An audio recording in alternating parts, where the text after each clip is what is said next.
In the year 1184, Glastonbury Abbey burned. The abbey was one of the richest and most important monasteries in England. It was centuries old and tangled in the legends of King Arthur, and said by some of its own monks to sit on the Isle of Avalon. That's right, that Avalon.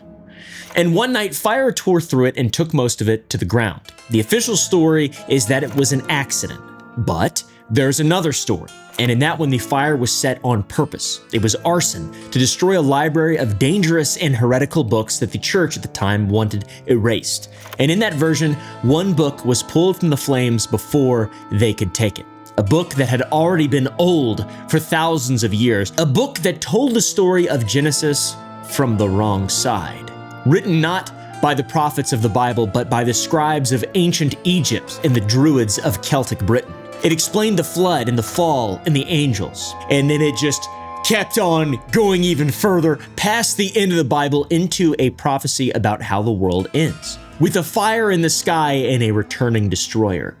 It talks about the scheduled and upcoming apocalypse. The book we're talking about is called the Kolbrin Bible. It's a second Bible hidden for centuries that almost nobody is supposed to have read. And the first question that we all need to ask before we go any further is, take a guess what that question is. Any of this true at all? This is the story of the Kolbrin Bible.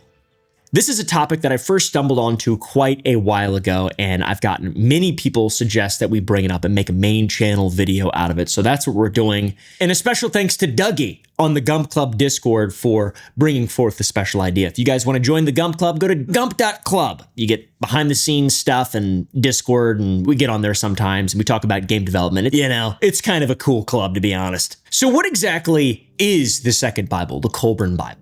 It claims to be a collection of manuscripts roughly 3,600 years old enough to have been written around the same time as the Old Testament, but sitting completely outside of it. The first and larger half is supposedly the work of Egyptian scribes writing in the generations after the Exodus. And the second half is credited to Celtic priests in Britain, written around the time of the New Testament. And together these writings make up 11 books. The Egyptian half runs 6 books deep and is called the Bronze Book, and the Celtic half is 5 more books called the Caledi. And they all lean toward the life and teachings of a figure the text presents as Jesus. So we have 11 books, 2 very ancient cultures, and an enormous claim that this is the parallel scripture, the parallel gospel, or the version of the biblical story that the real official Bible, not the real Bible, the official Bible left out.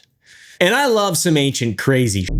So this is going to be a very fun, deep, dark, confusing video. This is one of the strangest things we've ever gotten ourselves into on the Oompaville channel. The account of how the Kolbrin supposedly traveled from ancient Egypt to a monastery in England is where it starts to sound less like a scripture and more like a novel, like a Diary of a Wimpy Kid or Dan Brown. The manuscripts, some on parchment, some we are told are on metal plates, were carried out of the Middle East to Britain somewhere around 1000 to 500 BC, which is a 500-year gap. Then they were guarded for centuries by Celtic sages, then by Christian communities, and finally were handed down a chain of secret keepers into the modern day. And the secret keepers are from a small religious English group to a shadowy outfit called the Hope Trust and onward. Each pair of hands is a little harder to verify than the last. And the reason it isn't your Bible, and the reason you've probably never even heard of it, is that it was deliberately hidden or protected by people who decided the world was not ready yet for the Kolbrin Bible. And that is the entire pitch of the whole thing. And it's a pretty good pitch, because when you hear, you're not supposed to read this, this has that people love hidden hermetic knowledge, the emerald tablets of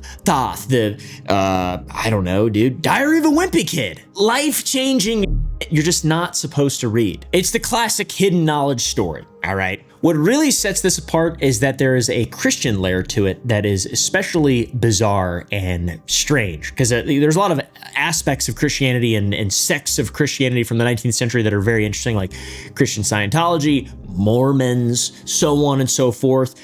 The Kolbrin Bible's Celtic half holds that Jesus himself came to Britain, carried there, and in some tellings by his uncle, Joseph of Arimathea, that Jesus taught his truest teachings to the Celts directly, the ones that supposedly never made it into the Middle Eastern Gospels. And this is an old fringe idea called British Israelism, which is the belief that the people of Britain are descended from the lost tribes of Israel. Tons of conspiracies in that realm as well. The tribe of Dan. It's just Danish people in that country Danland or whatever the f it's called. But yeah, British Israelism. The Kolbrin Bible isn't only claiming to predate the Bible, it is also claiming that the real Christianity, aka the undiluted version, the non-woke version, quietly made its way to England, took root, and secretly prospered there for quite a while, which is very convenient, and especially convenient to be claimed by a book that just, happens to have surfaced in England.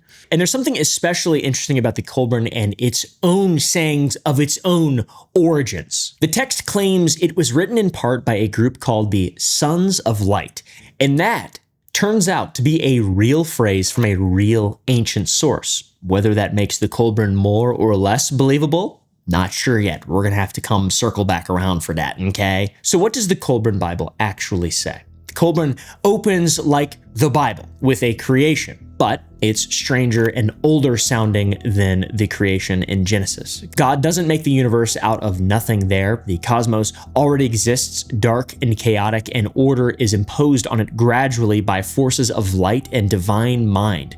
Humanity isn't sculpted in an afternoon. It develops over long stretches of time with an early imperfect version that is refined across cycles, which means in the Kolbrin, there were people before Adam and Eve and whole civilizations that rose and were forgotten. It is far more similar to Egyptian cosmology than anything in Genesis, with a little something stuck in there that sounds strangely enough like evolution, except with a God's thumb on, the go forward button there.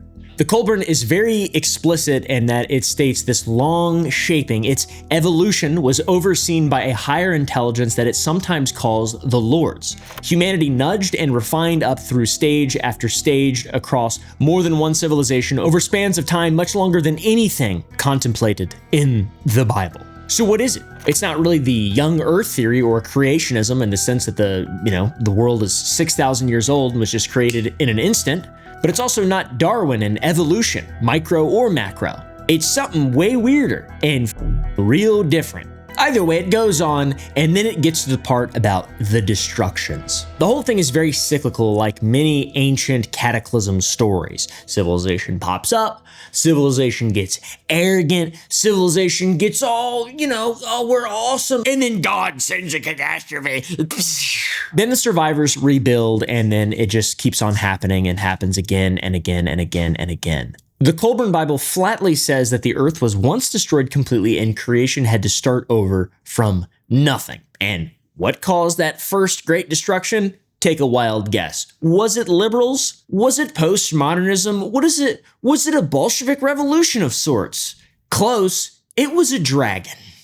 A thing from beyond the heavens, adorned with a cold, dim, shining light marked with reddish tone and dragging a tail of smoke behind it. This thing vomits ash and burning stones. Its breath is foul enough to poison the living. It tears the sky open, sets the land and sea on fire, and lifts the oceans out of their bed. Then it just simply leaves back up into the heavens, leaving its stank trail behind it. With the earth now destroyed and the sea it left behind thick and black like blood. Oh, the horror! Like the classic cataclysmic stories, the survivors reaffirm their devotion to the powers that be and the world slowly comes back, but this time, a bit rearranged. The text says that the sun and moon had, in the aftermath, changed places and that mankind was left in the middle of a long cycle of renewal. And it explicitly says that this is not a one-off. It states that it is a well-known fact among the wise that the earth was once destroyed totally and then a second creation started over from nothing, and that this will happen again. And if anything we just described rings a bell and you happen to have a good taste in music, then yes, it does sound an awful lot like King Gizzard and the Lizard Wizard's Petro Dragon, ancient apocalyptic scripture, or a psych rock concept album. Anyways, after this destruction came the flood, when God decides the people have gone impure again. But this time, he appears directly, and the picture from the Kolbrin is nightmarish. A figure carrying lightning in his hand, sulfur and ember in his breaths, his eyes with two black voids in his mouth, an abyss. And at this point in the story, the earth is a single landmass. God cracks it open, splits it in two, and a deluge pours out of the wound in the middle of the world. And we are left with the continents that we now know, but scattered and turned around and separated from each other for good. And obviously the people that survived were scattered with them and no longer one. And conveniently, one of the civilizations that drowns in that flood, the Kolbrin tells us, is the civilization of Atlantis. Ever heard of Atlantis, guys? Yeah, me too. I've also heard of Atlantis. And I believe that. Just kidding. So we're basically into the middle of the Egyptian half of the Kolbrin Bible. It starts to slow down and it turns into something closer to a manuscript or a manual, I guess. The Book of the Egyptians and the closing bronze book present themselves as a record of hard-won wisdom, how a society ought to run so the dragon never has to come back and so God never has to flood everything ever again. Priests, it says, should be teachers, historians, keepers of mysteries. Rulers should protect justice, serve the people, respect the divine order, and so on. Egypt gets cast as the great custodian of knowledge and the one civilization trusted to guard what the drowned ones knew. Pretty obviously a self-portrait there. Kinda epic. It's very important to note that it is a self-portrait. These appreciations are written into the book to flatter precisely the culture that the book claims wrote it. So yeah, then you got the Celtic half, and that swings it right towards Jesus. The Book of Lucius follows a seeker named Lucius, a keeper of the text who questions the world in front of him and goes hunting for hidden truths, humility, discipline, self-examination, and so on and so forth. In these books, Jesus is not a cosmic water-walking superhero. He's presented as the finest moral teacher that a person could study, and the promise is that by following his example closely enough, you could become something like a Jesus yourself, which is an idea that has less in common with the modern form of the gospel that, many of us has read, and more in common with the Kabbalah or other much later Hermetic traditions. The remaining books in the Celtic part of the Kolbrin Bible are basically just proverbs. Don't be greedy, don't be vain, judge yourself before you judge anyone else, tell the truth. It's all great advice and the basis for most modern self-help, and it's also just that you could get from a fortune cookie, a first century sage, or a guy that you just ask for help in like 1998, Hey man, I'm not feeling so good about this. And he just kind of comes up with some stuff, some basic stuff. It's pretty basic. So now you kind of understand the book. It takes the big mythic beats that you already know and maybe half believe: Genesis, Flood, Atlantis, lost civilizations, fallen angels, and it puts them in line into one continuous story told from the outside by the keepers of that knowledge, Egypt. And in the Kolbrin Bible, the fallen angels even get a realistic job, because the fallen angels aren't really in the official Bible. They're in the Book of Enoch, which was, it's apocryphal. It's very confusing, man. There's a lot to learn. The fallen angels in the Kolbrin are an answer, in sorts, to a fairly awkward proposition that the Bible makes, which is how the whole human race descends from one family without a shitload of incest. Let's be real. You just got like two people and then you just get all of humanity. Anyways, in the Kolbrin, the fallen angels come down, become mortal men, and marry the daughters of Adam and Eve, and then they just start breeding with them.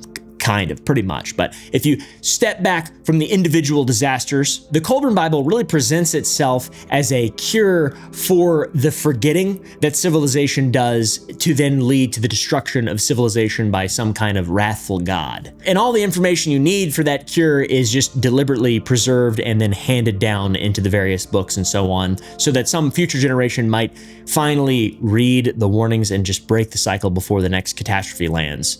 It's pretty genius, really, and I'm surprised it didn't take off a bit faster. So the book has a reason to exist, a reason to have been hidden, and a reason for you specifically to be reading it or learning about it right now. Kinda as we're coming to the end of another cycle, maybe, right, guys? Maybe the Kolbrin Bible is kind of popping back up. I'm not really sure. Is it profound or is it just really coincidental? I don't know. You think candy is supposed to taste like nothing? They did. The warlords drained the flavor out of the world and made pure profit. We call that corporate slop. 3 flavors for decades. So much extra sugar you never notice something's missing. How about 4 new flavors a month? Gummies, sour sand. I made them all with way less sugar. This is what they took from you. Zolk, what are you doing? Restoring Grim Time? At my desk. Go to sour.gg. But everything we've covered so far is just the prologue, in a sense. The reason the Kolbrin has any following in the year 2026, and the reason that anyone outside of a couple of freakazoids at esoteric bookshops has ever heard of it, all comes down to a single recurring character in the text. That is the Destroyer. The Destroyer shows up in the 4th book, the Sons of Fire, and it is described almost exactly like the dragon, a fiery object in the sky, full of darkness, smoke, red, trailing debris, and everywhere it passes there's fire, blood, colored skies, shaking ground, boiling seas, and more And the text says that it has come before, and it says that it will come again. It's cyclical. It's the cosmic correction that arrives whenever humanity gets too big for itself and then just knocks it back down, gets it back good again. So we've got 2 floods, a dragon, and now a returning celestial destroyer, the Destroyer. And it's very important to take note that every time that the world ends in the Kolbrin, it ends the exact same way. A cataclysm, you know, earthquakes, floods, eruptions, fire, sky, the climate and the shape of the earth are rearranged fundamentally. It is very consistent across the apocalypses and consistent across thousands of years and 2 different continents of authors. This is where the theories get very interesting. The way that the Kolbrin describes the Destroyer is as a celestial object, and to, you know, a certain kind of precocious reader, a celestial object that returns on a long cycle and ends the world. Maybe not a metaphor, maybe it's a planet or a celestial heavenly body. This planet is called Nibiru. And to understand why a chunk of the internet believes that the Kolbrin Bible has predicted the apocalypse multiple times, you have to meet and understand the man who invented the modern version of all of this, a writer named Zechariah Sitchin, who I've talked about a bit in a previous video, but more so around the Anunnaki and like that type of stuff. But the Kolbrin Bible offers a different sort of interpretation and story on this whole thing. Zechariah Sitchin was born in 1920 in Baku in the Soviet Union, which I did not know was a place. He was raised in Palestine, where he picked up a handful of Near Eastern languages, and he studied at the London School of Economics, worked for years as a journalist, and moved to the United States in the 1950s, and with no formal training in Assyriology, which is the actual academic study of, you know, extremely old texts, the ones like this, he reinvented himself as an interpreter of the very languages the professionals spent their entire careers on, which is very bold, very crazy. The level of ignorance, aka confidence, is on another level there. In 1976, Zechariah published a book called The 12th Planet, right in the middle of the ancient astronaut craze. And in it, he laid out the theory that almost every single episode of Ancient Aliens has been talking about. The theories that I love, all right, guys? That there is a hidden planet in our solar system, which is crazy to say. Zechariah said Nibiru. It's on a long elliptical orbit that swings it back through our neighborhood every 3,600 or so years, and it's home to a race called the Anunnaki, who came down from Earth in the distant past and genetically engineered early humans to work as a labor force that then mined the planet for gold, and then, having got what they came for, off back to their home planet of Nibiru. If you've ever seen Ancient Aliens, if you've ever heard Trevor Moore's song, My Computer Just Became Self-Aware, you've heard of this, all right, guys? You know about the Anunnaki, because this is where they come from, all right? Now remember, Zechariah just declared himself as an interpreter of these ancient texts. The actual scholars, the Assyriologists, they reject essentially all of this, root and stem, okay? But it's still fun.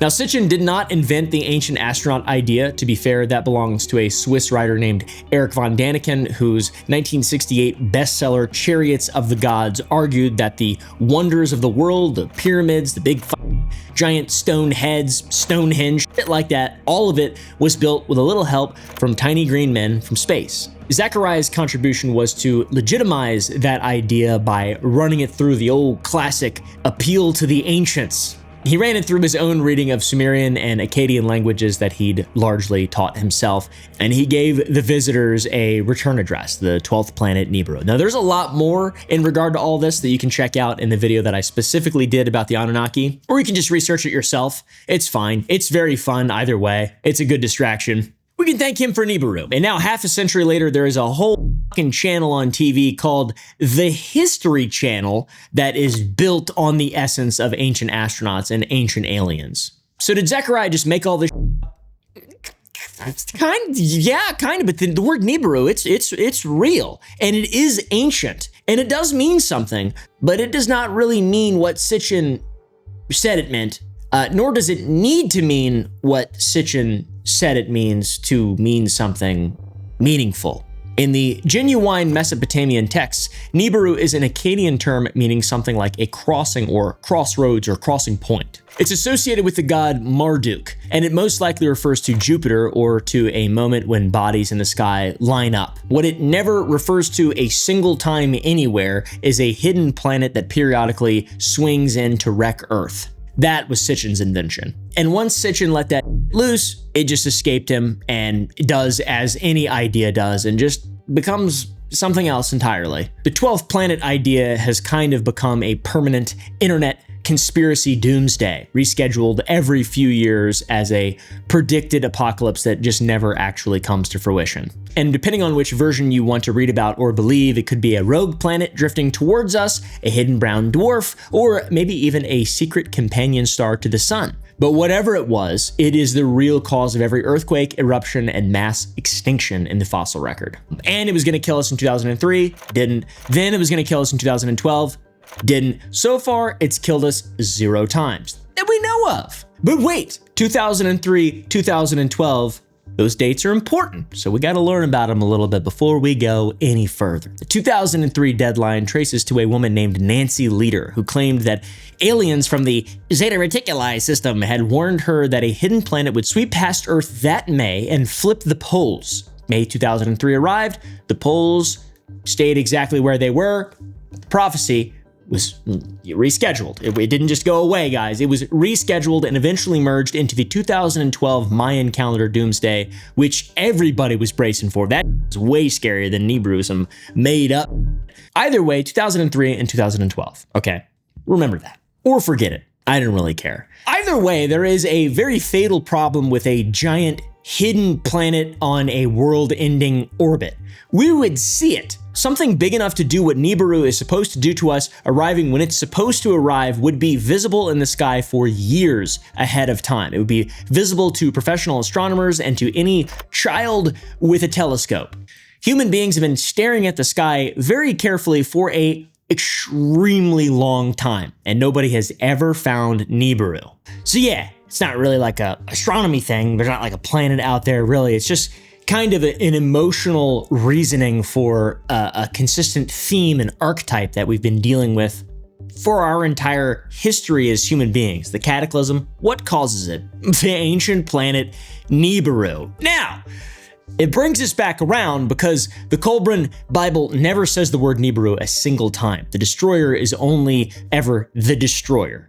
The destroyer equals Nibiru was added later by people who already believed in the planet and went looking for an ancient book or some things to further reinforce and validate their beliefs. In a 3,600-year-old text about a, returning cyclical sky catastrophe, Nibiru sort of fits that. If the Kolbrin were just about dragons in Atlantis and a potential destroyer doomsday planet, it would be really easy to just take as a complete and total joke. But it isn't just that. There is a genuinely interesting argument for at least taking it a bit serious, and I want to try to go through that before I desecrate it any further. The argument goes like this. The Kolbrin knows things it should not.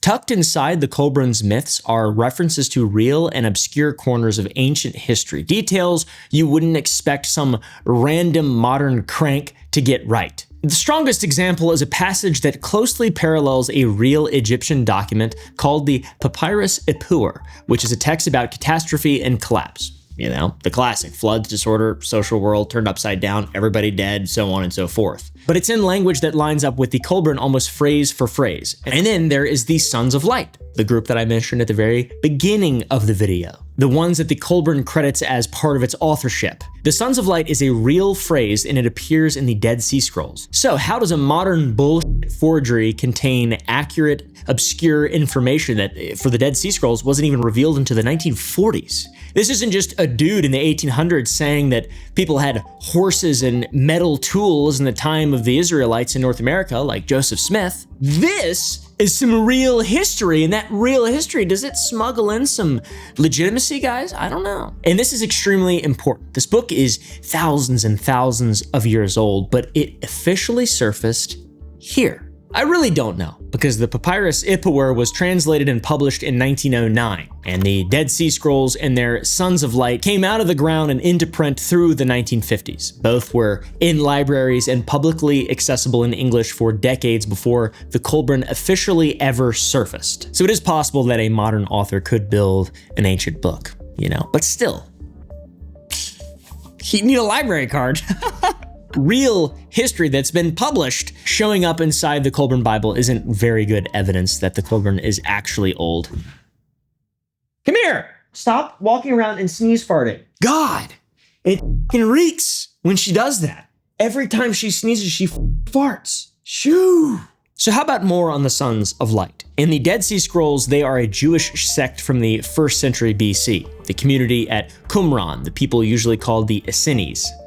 They have nothing to do with an Egyptian cult writing after the Exodus. The phrase seemed to have just been lifted. And the Papyrus Ipuwer is not even an account of the Exodus. Egyptologists read it as a work of literature or a lament about a society falling apart, not really a report of plagues and, you know, a parting sea. The Kolbrin kind of did what Zechariah Sitchin did with the word Nibiru and just kind of took it and then just made it about something that it wasn't really ever about. So we're starting to catch on here a little bit. You start to notice that fingerprint, guys. It's all over the book and it's dirty and it smells like poop, okay? It smells like British poop specifically. British Israelism, the lost tribes of Britain idea that the Kolbrin leans on in its second book or its other half, is not ancient wisdom at all. It is a movement that caught on in the, you guessed it, the 1800s, the lost teachings of Jesus.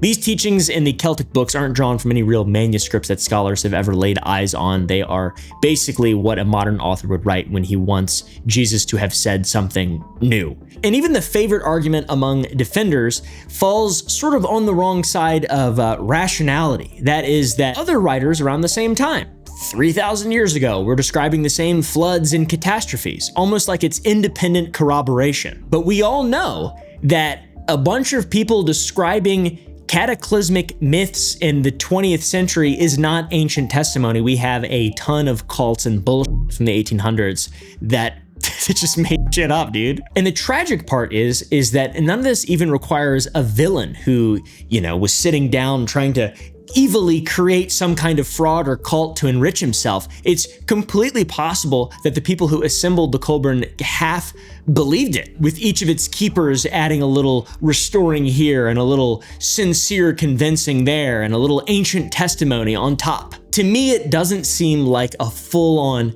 hoax. Okay, that's a con artist, you know, a single guy with like it seems like a really messy modern book that some people really wanted to be potentially ancient and they just kept on adding to it and it's really confusing, truly. So anyways, if the Kolbrin Bible isn't a 3,600-year-old Egyptian Celtic manuscript, then where the did it actually come from? As an actual physical book you could hold, the Kolbrin first appears in 1994. It was published in New Zealand by a group called the Culdean Trust, and that is literally it. That is the beginning of the paper trail, 1994. Like 2 years older than me, okay? And the chain of custody that they offer to bridge that gap 3,600 years is ridiculous. The story goes that the text passed through England through assorted religious groups until the First World War. Only 2 handwritten copies were left, and both conveniently now were written in biblical English. Then most of even that was supposedly lost in the Second World War when someone threw the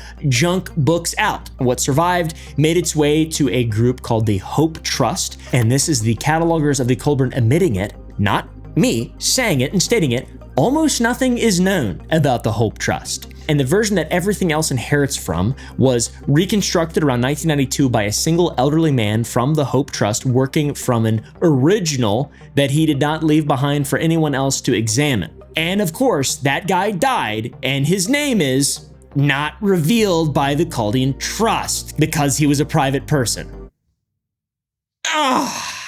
And how about the caretakers? The Chaldean Trust, the group that holds the Kolbrin today, was itself only formed by its own account around 1980, which is a peculiar founding date for the sworn guardians of a 3,600-year-old secret.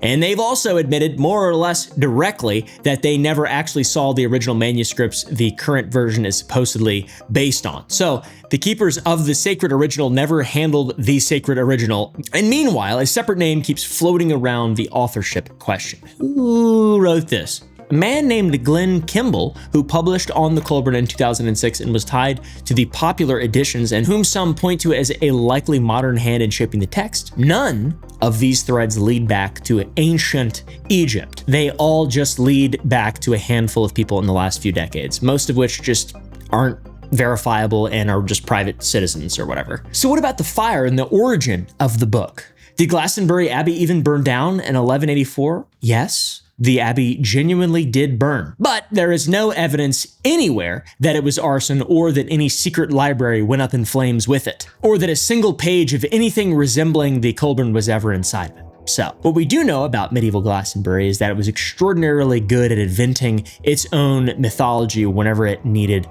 money. A few years after the fire, while raising funds to rebuild, the monks conveniently discovered the tomb of King Arthur right there on the grounds, which is a story generally regarded now as a fundraising stunt, and it worked wonders for the pilgrim traffic. Okay, guys? So these guys are part of an institution with a documented habit of producing miracles on demand.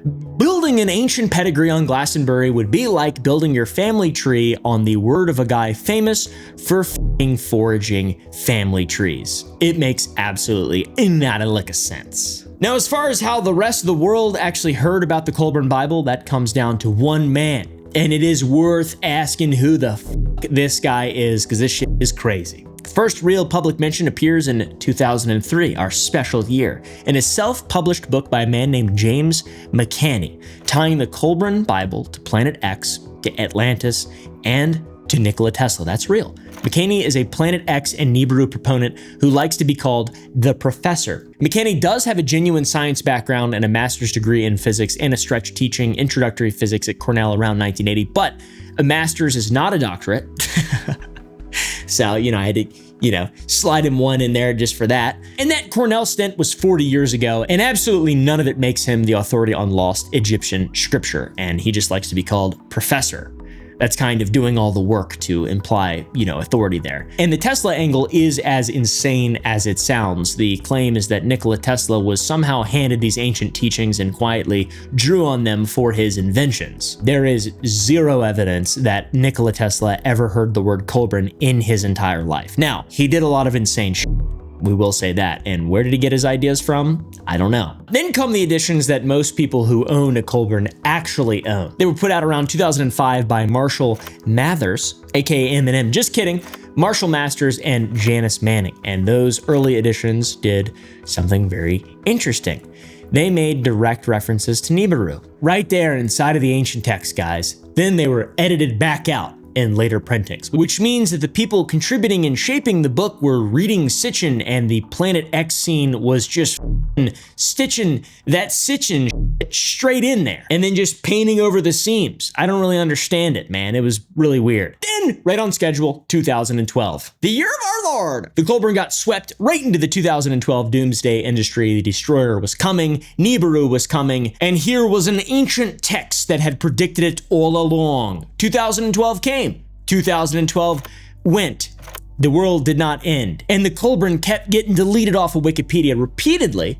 For what reason? Because it's being censored? We just, censored books are books we need to read? No, it's just because there's no reliable sources establishing that a word of its history is in any way true, okay? If you want to read the book, you can yourself. It's between $45 and $90, depending on the edition. And there are some more collectible printings that climb from there, and they get really hard to find. It's pretty interesting. So, my friends, is it real? No. There is no ancient manuscript. Nobody has ever produced one. No parchment, no metal plates, no carbon dating, not a photograph of the original, nothing that a museum or university or any reasonable or rational person would ever have examined and said, this might be real. There's no chain of custody that survives contact with any single hard question. There's no linguistic evidence. There's no archaeological evidence. In 2,000 years, not one Jewish or Christian writer ever even mentions it. It's not among the Dead Sea Scrolls. It has no place in any church's canon. It's not even apocrypha, okay? It's just bullshit. It appears for the first time fully formed in the 90s, and then there's just a bunch of nonsense folded into it. So that's what I think about the Kolbrin Bible, which is, it's frustrating and it's sad a little bit. There are really interesting ancient texts. How about the Book of Enoch? I mentioned that earlier. It is a strange, also apocalyptic book that's left out of most Bibles, but that book is genuinely ancient. We have real ancient manuscripts of it, including fragments among the Dead Sea Scrolls, and scholars study it as exactly what it was. Something ancient and interesting. But it turns out people still just made stuff up back then. We've been just making stuff up forever. The Kolbrin has none of that at all. What it actually resembles is the Kybalion, which is a book of ancient Egyptian wisdom that was really written in 1908, or the Emerald Tablets of Thoth that were translated by a man in the 1930s. All just fucking modern shit. People were charlatans and just coming up with all kinds of nonsense from the 1800s into now. So yeah, pretty cool. So yeah, most likely 100% not real, okay? But that being said, the Kolbrin is real. It is a real thing. It's a very strange, very ambitious piece of modern myth making. It's fun to read. It's harmless to learn about. Life is short. This type of shit is fun, and learning a little bit about pseudo archaeology makes real archaeology that much more interesting. So anyways, if you enjoyed, press the like button down below, and I'll see you in the next video.